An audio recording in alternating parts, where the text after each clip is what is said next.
मसाले से लिपटवा आंवले का ये लजीज अचार खाने में टेस्टी तो लगता ही है, साथ ही साथ बहुत ज़्यादा गुणकारी भी होता है। जबकि इसका जो स्वाद होता है ना, थोड़ा सा कसैला होता है, लेकिन फिर भी लोग इसको बहुत ही प्यार के साथ खाते हैं। इसका स्वाद एकदम अनोखा सा होता है। तो चलिए इस गुणकारी सुपर टेस्टी आंवले के अचार को बनाना शुरू कर देते हैं।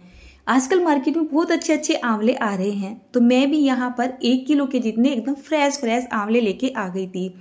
इन आंवलों को मैंने पानी में अच्छे से धो लिया है। इसके बाद हमें आंवले का अचार बनाना शुरू करना है। आंवले का अचार 2-3 तरीकों से बनाया जाता है। आज मैं आपके साथ आंवले का इंस्टेंट अचार की रेसिपी शेयर कर रही हूँ।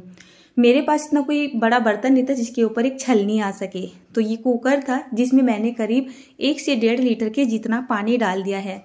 इसके ऊपर एक जाली रख देनी है या इस तरीके की छलनी रख दीजिए। सारे आंवले यहाँ पर डाल दीजिए। इसके बाद इनको कवर कर देना है और कम से कम 10 से 15 मिनट तक इनको गैस का फ्लेम एकदम हाई करके पकाना है। 10 या 12 मिनट के बाद ही आपको चेक कर लेना है। अगर आंवले छोटे साइज के होंगे तो जल्दी से पक जाएंगे, और मीडियम से साइज के होंगे जैसे कि मेरे, तो लगभग में 12 से 13 मिनट या 15 मिनट का टाइम लग सकता है। एक आंवला हम इस तरीके से थोड़ा दबा के देखेंगे। अगर अपने आप से ही ये खिल जाता है ना, इसका मतलब ये है हमारा आंवला पक के बिल्कुल तैयार हो चुका है। वैसे तो आप इसको पानी में डाल के भी उबाल सकते थे, लेकिन पानी में डाल के जब इनको उबालते हैं ना, तो इनके अंदर पानी सा भर जाता है। तो इस तरीके से हम स्टीम कर लेंगे तो ज़्यादा बेहतर रहेगा। इसके बाद मैंने इन आंवलों को एक प्लेट में निकाल दिया है और अब हमें इनको ठंडा कर लेना है। जब भी आंवले ठंडे हो जाएंगे, मतलब हल्के से ठंडे हो जाएंगे, तो इनको हमें इस तरीके से अलग कर लेना है। इसके बीच की जो गुठली होती है ना, इसका हमें अचार में बिल्कुल भी इस्तेमाल नहीं करना है। कितनी बार आप सभी बोलते हो ना कि दीदी आंवले का अचार या कोई भी अचार खराब हो जाता है। तो अचार के खराब होने के बहुत सारे रीजन होते हैं, तो छोटी छोटी बातों पे हमेशा ध्यान रखिए। आंवले की जो गुठली होती है ना, अगर आपने अचार में इस गुठली को डाल दिया तो आपका जो अचार है ना, यहीं से खराब होना शुरू हो जाएगा। यानी जितना हिस्सा आपके गुठली के पास आएगा उतना हिस्सा आपका खराब हो जाएगा, और उसके बाद तो सारा अचार ही खराब हो जाना है। इस तरीके से आपको यहाँ पर सारे आंवले को अलग अलग करके रख लेना है। इसके बाद बारी आती है इसको रेस्ट देने की या इसका मॉइस्चर को सुखा लेने की। जब भी कभी किसी भी चीज का अचार खराब होता है तो उसमें मेन कारण मॉइस्चर ही बनता है। तो एकदम लेवल तक उसका मॉइस्चर हमें सुखाना है। तो 3-4 घंटे की धूप हमें आंवलों को दिखा लेनी है। अगर अच्छी धूप होगी तो 1 से 1.5 घंटे के लिए ही धूप में डालें। अब यहाँ पर आंवले के अचार बनाने के लिए मसाले को तैयार कर लेते हैं। करीब 2 टेबल स्पून के जितना मैंने यहाँ पर साबुत धनिया ले लिया है। 2 टेबल स्पून के जितनी मैंने सौंफ ले ली है। 1 टेबल स्पून के जितना यहाँ पर राई ले ली है। साथ ही साथ 1 टेबल स्पून के जितना यहाँ पर पीले वाली सरसों या फिर राई ले लेते हैं। इसके बाद 1 छोटा चम्मच के जितना अजवाइन भी डाल लेते हैं। इसके बाद हम यहाँ पर डालेंगे मेथी दाना। तो जो सबसे कम मसाला होगा वो हमारी मेथी दाना ही होगा। मेथी से कितनी बार अचार ना कड़वा हो जाता है, तो बहुत ही कम क्वांटिटी में हम यहाँ पर मेथी दाना को डालेंगे और इन मसालों को बहुत ही हल्का सा भूनेंगे। या 3 से 4 मिनट तक गैस का फ्लेम लो और मीडियम के बीच में रखते हुए इनका हमें मॉइस्चर सुखाना है। अच्छी धूप निकल रही है ना, तो आप इन मसालों को धूप में भी सुखा सकते हैं। वो बिल्कुल सही तरीका होता है, एकदम नेचुरल। तो चलिए, हर किसी के पास धूप का जो प्रबंध नहीं होता है। जैसे ही इन मसालों का हल्का सा मॉइस्चर सूख गया था, मैंने इनको एक प्लेट में निकाल दिया है। हल्का सा इनको ठंडा कर लेना है। ठंडा करने के बाद मिक्सी का जार ले लेना है। ये मसाले यहाँ पे डाल लेने हैं और इसके बाद इसका थोड़ा सा दरदरा सा पाउडर बना के तैयार कर लेना है। इसका पाउडर हमें बहुत ज़्यादा बारीक नहीं बनाना है, थोड़ा सा मोटा मोटा रखेंगे तो अचार में ज़्यादा अच्छा लगता है कि नहीं। बाकी आपकी इच्छा के ऊपर बात है। अगर आप इसको एकदम से फाइन पीसना चाहते हैं तो फाइन भी पीस सकते हैं। यहाँ पर देखिए, जो हमारे आंवले हैं ना, जितना मॉइस्चर मुझे सुखाना था इतना मॉइस्चर इनका सूख चुका है। इनको बहुत ज़्यादा ड्राई भी नहीं करना है, नहीं तो अचार को खाने के लिए आपको बहुत ज़्यादा वेट करना पड़ेगा। इसके बाद सारे आंवले हमें एक बाउल में ट्रांसफर कर लेने हैं। आज बताऊं, जैसे मैंने आंवले सूखने के लिए रखे थे ना, तो हमारे यहाँ पर गिलहरी होती है जिनको कंटो बोला जाता है, उनको ये आंवले बहुत पसंद आ रहे थे। कितने सारे आंवले वो खा चुकी थी।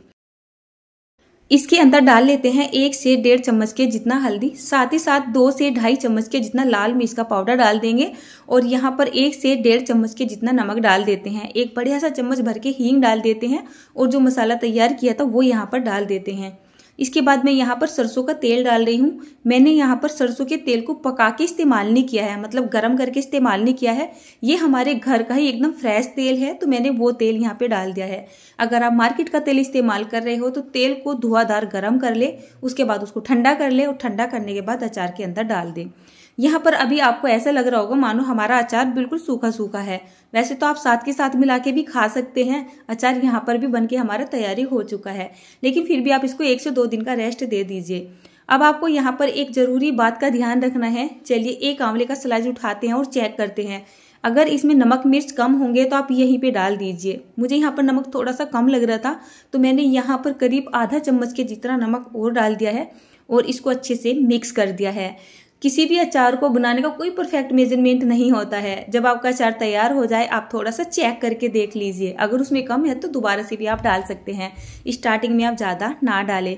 इसके बाद इसको बहुत ही अच्छे तरीके से हमें मिक्स कर देना है। इसमें मॉइस्चर आ जाए उसके लिए हमें क्या करना है, तो इसको हमें कवर कर देना है और कम से कम 1 दिन के लिए तो छोड़ ही देना है। जितना ये अचार बासी होता जाएगा ऑटोमेटिक इसमें मॉइस्चर बनता चला जाएगा। तो यहाँ पर देखिए मैं देख रही हूँ इस अचार को तीसरे दिन। मैंने ये अचार मानो परसों डाला था और अब अचार को मैं इस दिन देख रही हूँ मानो 1 दिन बीच में छोड़ के। अचार में काफी सारा मॉइस्चर आ चुका है। वैसे मैंने यहाँ पर थोड़ा सा तेल भी डाला था। जब मैं अचार बना रही थी तब मेरे पास तेल खत्म हो गया था।